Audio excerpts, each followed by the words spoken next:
Hi, I'm Dr. Tom Duening. I have a PhD from the University of Minnesota. I've been an entrepreneur for 26 years. I started my entrepreneurial journey back in 1983 when I left my home in Wisconsin to go to graduate school at the University of Minnesota.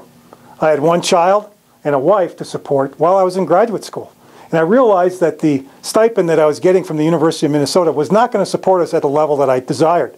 So I immediately began to look for an opportunity to start my first venture, which we did in 1984. I ran that venture for 7 years, completed my PhD in 1991, and sold my interest in the business to my partners. Upon graduation and the sale of the business, I was invited to become the assistant dean of the business school at the University of Houston. There, in 1992, we started one of the first entrepreneurship centers in the United States. That center is now the #1 program in the country.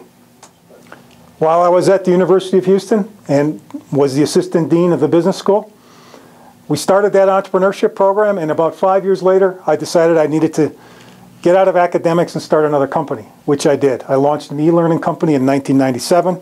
I was acquired in 1999, ran that company for a couple of years, and that one didn't work out because in 2001, we had this event in New York and Washington where a bunch of terrorists flew their airplanes into buildings, and the entire business world kind of shut down for a while. And we were just on the precipice of being successful or failing, and it went the other way. That's fine. After that, I started another company. But I also moved to Arizona, where I joined the engineering school at Arizona State University and launched their Center for Entrepreneurship.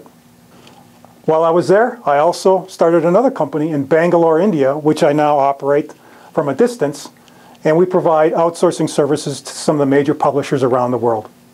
After 5 years at Arizona State University, I was recruited to come to the University of Colorado at Colorado Springs, where I'm now the El Pomar Chair of Business and Entrepreneurship.